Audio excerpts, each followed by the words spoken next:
Making a World Olympic team was not a stretch by any means. You know, I've competed in wrestling with those guys that were in those positions, and I chose not to. Once I graduated, I also had an opportunity to go to training camp with the Pittsburgh Steelers. And again, I was already in my first coaching role. It was in the middle of the season, and it would have been a cool experience. But, you know, ultimately I'm a wrestler, you know. So, again, not saying that I was going to be an all-pro defensive back, but that avenue was open to me that I chose not to take advantage of. So transferring to MMA and, again, having an opportunity to compete at sport at the very highest level was an opportunity that really, really excites me still to this day. Oh, I can imagine, yeah. So what was that experience like going from, you know, one semester you're wrestling there and, you know, graduating, and then you go back, but you're not going back as a student, you're going back as a teacher, a coach, basically. What was that like? Yeah, obviously it posed a lot of different challenges.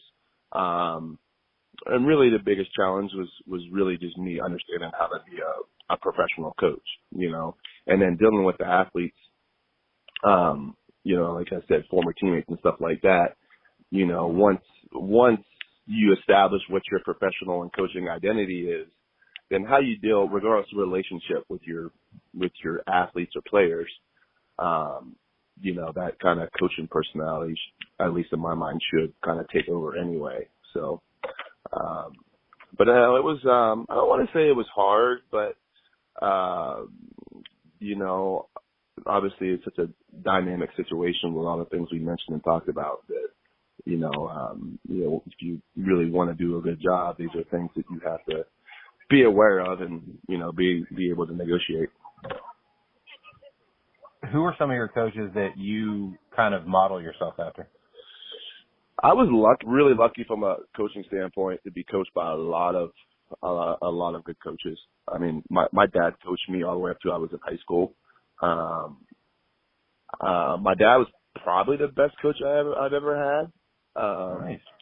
But not necessarily in a traditional sense. You know, as I got older, I look back and I've seen more things. I have more experience, and I look back to things that my dad did with us, training us in our basement back when I was a kid. And you know, with the limited background in sports that he did a pretty damn good job. Not only with my brothers, but we had a lot of kids from the local community that, you know, wrestled and basically just grew up wrestling in our basement. You know, and then my head coach Craig Turnbull was and still is a good mentor for me from kind of not only in an athletic standpoint, but from a human standpoint and dealing with people and relationships and things like that. And you know, Zeke Jones was my assistant coach. Zeke Jones was Olympic silver medalist, one of the most technical wrestlers in the world. Took a lot of my technique and my teaching approach from him. You know, and just, you know, throughout that, I mean, I've been coached by several world Olympic champions at different points in my career. You know, being in and out of the Olympic Training Center and things like that. So I've been lucky. I've been lucky to be around a lot of good, positive, influential coaches. That was kind of a long-winded answer. I don't know if I can say the most, but that's kind of my coaching pedigree, if you will, you know. No, that makes sense. I mean, whoever's around you, you're going to take bits and pieces of, and you're like, okay, I like that. I'm going to, you know, if I was a coach, I'd use that, or, you know, I like the way he talks to me here, or, you know, there's that. I mean, people who, you know, work in 9-to-5 stuff have the same thing with their managers. Like, sure, I like how this manager does this. I like how this manager does this. I don't like the way this manager does this. So, you know, it's coaching and managing, you know, they go hand in hand, really. It's just you're dealing in a completely different aspect when it comes to the, what's the word I want to use there? The execution of what you're trying to get done. No, it's obvious just leadership, right? Just sound leadership and, you know, some mentorship in there. But yeah, it's all the same across most all the fields when it comes to leadership. Yeah. You run a company, you run a team, same thing. Yeah. Army, Navy, all that kind of Yeah. thing. Yeah. Are there books you read, or maybe things you see on social media or YouTube that you kind of will pick and choose and maybe utilize that in your, coaching and leadership? I don't, all these quote unquote motivational speakers and like the guys behind like the Instagram real voices and stuff like that. That stuff kind of wears me out. It's all, and this is just my opinion. It's all pretty generic. Yeah, it's the it same, can be pretty cheesy as well. yeah, it's the same message. Just kind of wrapped in a different kind of packaging.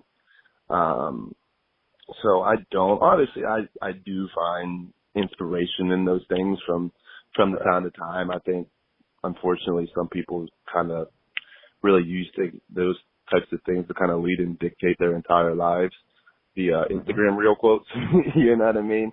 So I'm not one of those guys, nor am I one of those like the Tony Robbins type guys either. To each their own. I'm not bashing those guys. Some people I understand think and act differently and need that. But you said a book I'd recommend, and then really it's kind of when I coached at a university, we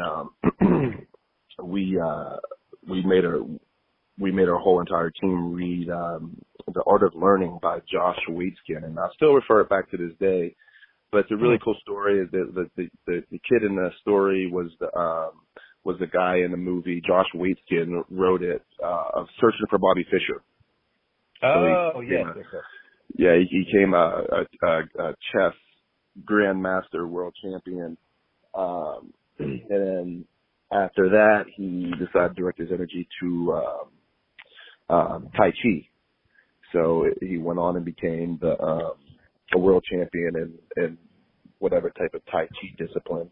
But the book breaks down how, just learning is learning, regardless of what you're trying to accomplish. The same skills that make you good in this part of your life are the exact same skills that transfer over and make you successful in this other part of your life. And I kind of relate that a lot to how I apply my job. That if I get a world-class kickboxer that comes over to MMA, and there's a lot of apprehension into learning and developing new skills, and perhaps that's warranted.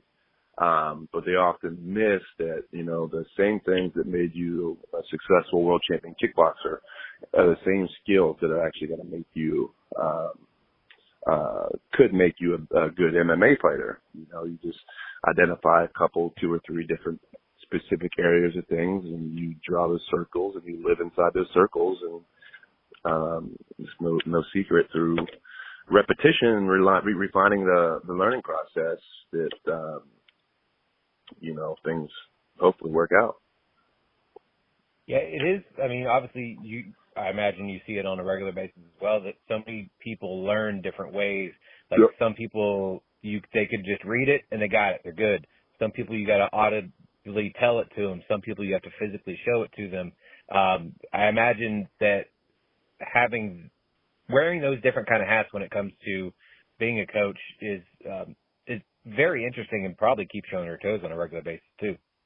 Oh no, for sure. And I think you're dead on those three things you said about different styles of learning. So what I try to do is I try to influence self-discovery with my fighters. That I don't always lead them to water or give them the solution. But I could put them in different situations and scenarios and technical environments that through time and reps, they discover within themselves what works for them and what they're able to execute. And what I found is whenever learning is done that way, when it's done internally, it seems to happen. There's a little bit more trial and error. But I think eventually it sinks in a little bit more rather than me just giving you the answer to the question. So I try to just kind of design it like that it's fun just seeing kind of those light bulb moments and the guys be like, oh, and they got it. So those are all really rewarding moments for me as a coach. Yeah, I imagine seeing the light bulb moment for people is so rewarding because you're in a way, yeah, you're coaching them for combat essentially, but you're also coaching them for life because, yeah, they might be able to learn a certain skill just for this one fight, but like you're saying, if you teach them how to get there, then they'll be able to take that to other fights and other aspects of their lives in general. I think so in theory. Yeah. And they're more, I think that also allows them to be more dynamic and, more dynamic and kind of flexible, when it comes to competition too. I think they're able to, perhaps able to adjust to, uncomfortable or uncertain situations a little bit better on the fly. Yeah, without a doubt. Now, when you're cornering somebody, especially cage side, because there's normally about 3 to 4 coaches there, how does the calling out of instruction work? Like, is somebody like, okay, I'm the main person. If you got something, tell me so that way, the fighter's not getting confused? Or is it something that if you see it, call it out, it doesn't matter? Or does it kind of vary depending on who's fighting and who's in the corner? Everyone works a little bit differently. And there's a certain feel and intuition when you have experience working with someone in the corner regularly as well. Obviously you don't have time to really plan who talks when unless you really assign one person, like you said, to be in charge. But like whenever I work with Henry, it's just kind of a feel thing we have for each other that, I kind of recognize his patterns. I know when he typically speaks up and for how long and how many words he uses, how long his instruction is typically, and the amount of information that he gives in one kind of sequence. So, and I just kind of go off of that whenever I'm able to fit something in, I put it out there and, he kind of does the same thing in return. But, I've worked corners where all 3 people were yelling like idiots, and I've worked complete opposite too. So it just varies. We assign corners optimally to who the fighter's most comfortable with in the corner.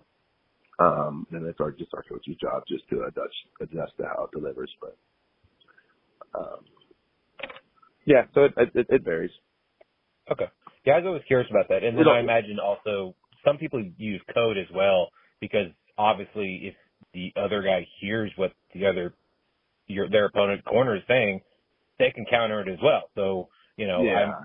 I'm not asking we what don't do that shit. Yeah. We don't do that shit. I tell my guys exactly what I want them to do.